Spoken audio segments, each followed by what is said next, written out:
First of all, thank you very much for having me here at the Inspire series. It's worked dramatically. I'm already inspired to be addressing this really august intellectual gathering of people from Harvard, a place that my mother thought I will never reach. But you know what? A lot of people have spoken before me and eloquently and described their dreams for India and given figures and facts that either are skeptical and, like Mr. Wilbur says, aspirational. But I'm just an actor. And I'm going to just give you my dream shamelessly, because that's the thing that I can do best. And by that I mean, when we talk of dreams, we have one of our greatest scientists and philanthropists, Dr. Abdul Kalam, and he said something which is very interesting. He said, dreams are not what you have when you sleep. The true dreams are the ones that don't let you sleep.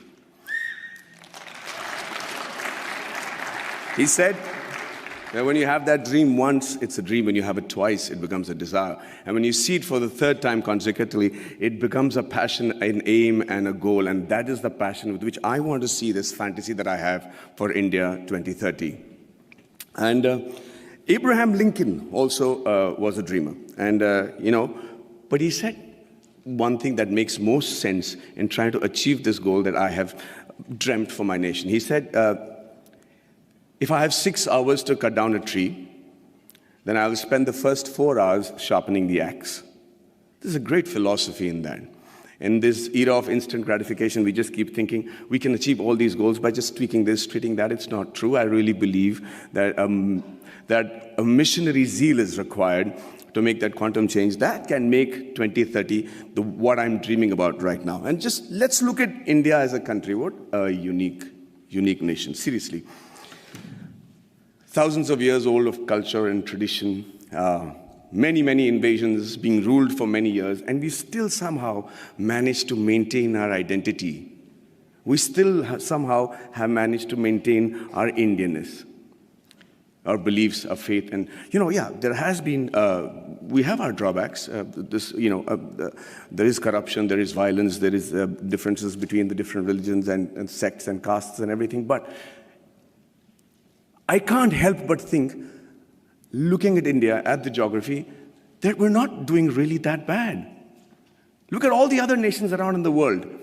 Look at our neighbors. Compared to that, there is somebody in India who's doing something right for us to be called a growing economy and being projected as the third largest economy in 2026 and the most educated and young nation in the world. And it's still functional democracy. So let's first accept the fact that there is some people in India with the right ideas and the ability to lead the nation to where we are today. Under that assumption, we are also very capable of finding very unique solutions to the problems that generally the world faces. One of them, of course, is the fact that we found freedom through nonviolence and non-cooperation. Who would have thought that was possible? We have some other great... No, seriously, I mean, it was as radical a thought then as it is today. And one man in a loincloth with belief and faith and complete conviction was able to do that for us, Mahatma Gandhi. And it's an amazing country of people like Mahavir, Gautam Buddha, and Mahatma Gandhi, and then Bhagat Singh, who also had a dream. He dreamt then, 85 years ago, that I dream of an India where no infant cries for the want of milk. No youngster is deprived of relevant education, and no youth goes door to door finding a job. Sadly, it's still a dream today. And I dream of a 2030 when this dream becomes irrelevant. I dream of a 2030 when everybody is so equally satisfied with what they're doing that they're able to actually devote more time back to art and culture, which is another great important aspect of our country. Now, for that to happen, we need to be a healthy nation. And when I say healthy, I remember preparing for a film of mine, which released recently, where I had to look like a boxer. And I had these, biceps and triceps that had to be there. So I decided just to work on the parts that is seen outside my clothes. So I was just working out on my biceps and my triceps and my shoulders. But you know what? I suddenly realized the strength that I had in my arms and biceps was not actually enough for me to look even fit, because it is disproportionate growth. It is the kind of growth that will not make you fit or strong, but actually make you look inadequate. And that is what is happening to India today. Everybody says we are the largest economy, we're going to be the most populated country in the years to come. And with economic superpower and supremacy in rocket and space technology, which I am privy to, and then the IT giants and smarter cities. But ladies and gentlemen, I really believe that more than smarter cities, we require smart villages. And this is going to be primarily what I talk about today. A nation is only as strong as its weakest link, and rural India is our weakest link.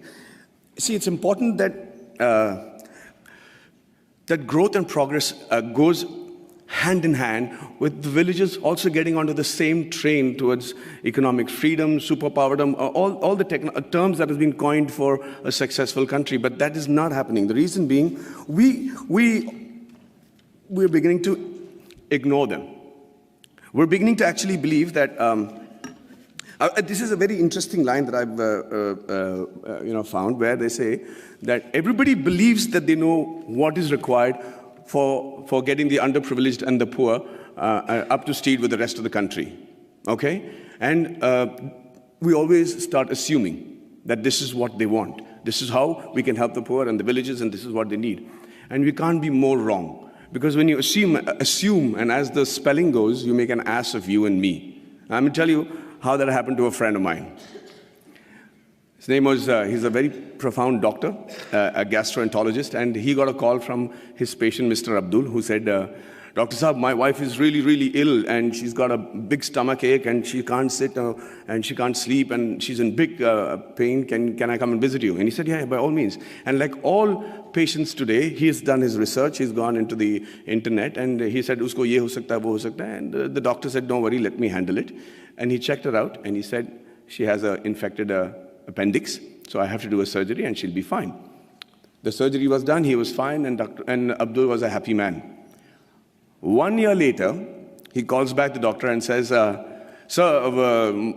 my wife has got a stomachache, please do the appendix operation, she'll be fine. So Dr. Manoj said, listen, I'm the doctor, let me diagnose what I have to, please bring her to the clinic and we'll fix it up. He says, no, yes sir, fix up that operation date, we'll do it in half an hour and we'll be back, just she needs her appendix removed. So now he's losing his patience. He says, let me do the diagnosis. Abdul, bring her to the clinic. And he's still insisting, and finally the doctor lost it and he said, listen, I'm the doctor, and let me tell you that every human being has only one appendix, and I've already taken out the appendix. So please don't tell me how to do my job. Abdul waited very patiently for the doctor to finish with his assumptions, and then he shot back very meekly. He said, sir, I agree with you. Every human being can have one appendix, but a man can have two wives, right?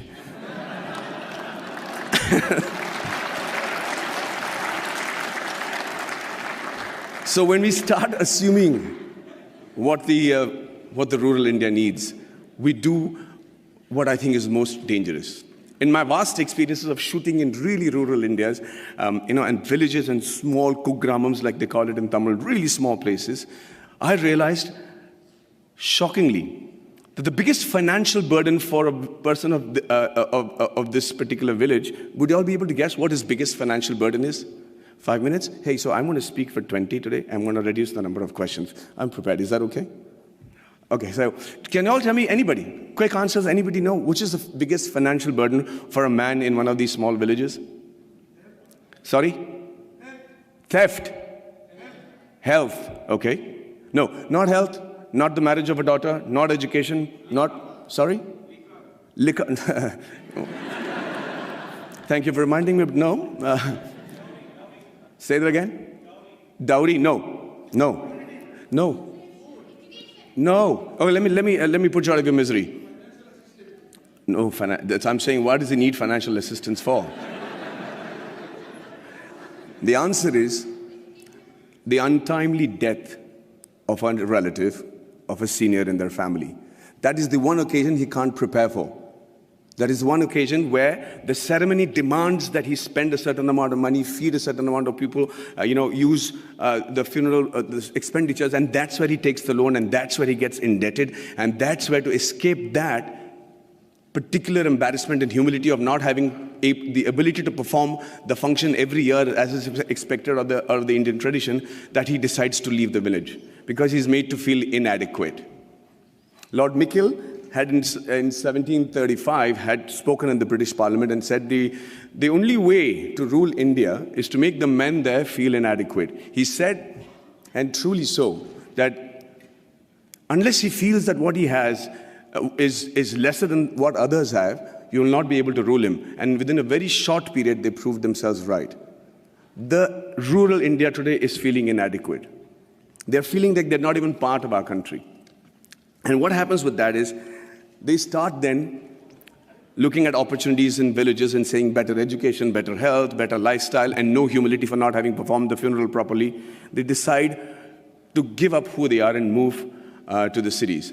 And who they are is what is more important for us to understand. Who they are actually the timekeepers and the bookkeepers of our deep-rooted traditional culture and stories. You should see how tradition and culture flourishes in a happy village in India.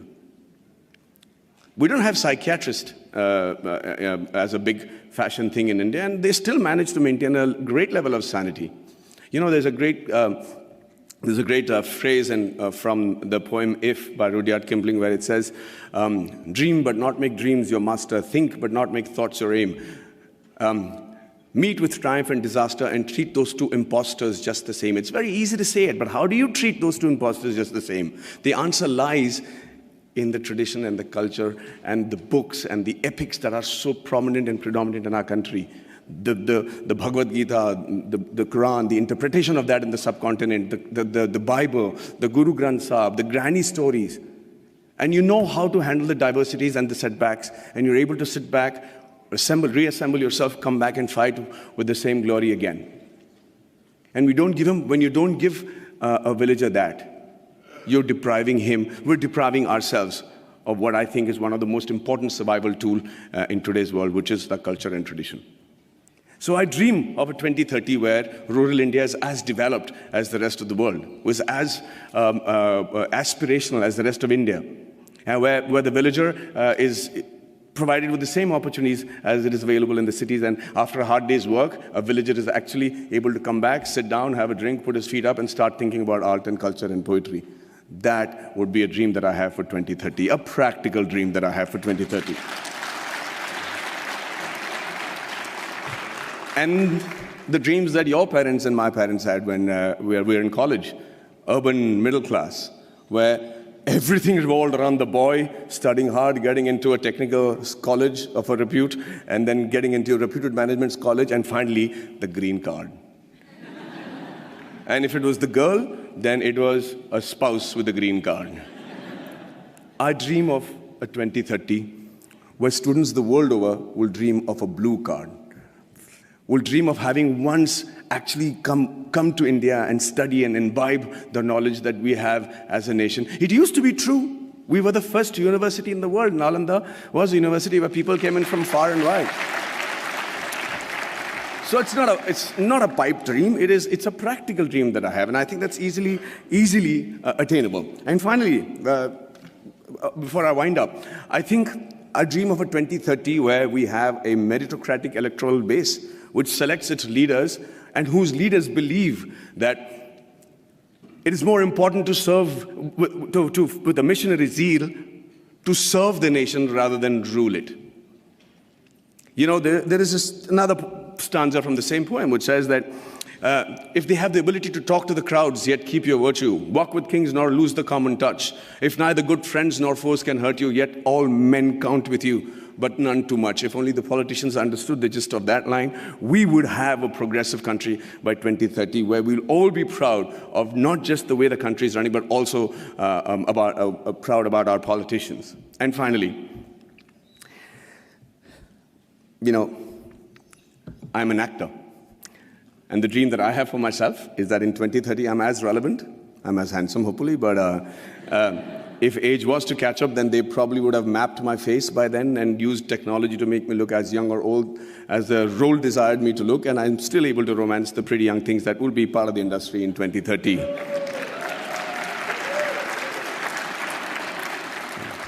Well, I see that's got many guys going. Yeah. And finally, as an actor, I'm used and prone to dialogues. I love to speak dialogues, and I recently found a line that blew me apart, and I thought was a phenomenal Hindi film dialogue, where this great gentleman has said that whatever I am today, and all the achievements that has been possible by me, and what will eventually also be possible by me in the near future, is all because of my angel mother. Do you know who said that? Do you know who said that? Shockingly, Abraham Lincoln. So I dream of a 2030 where every Indian says the exact same thing about his mother, and not just about his mother, but also about his motherland. And also, for the sake of posterity, about his mother-in-law. But hey, ladies and gentlemen, what do I know? I am an actor. Thank you very much for your patient hearing.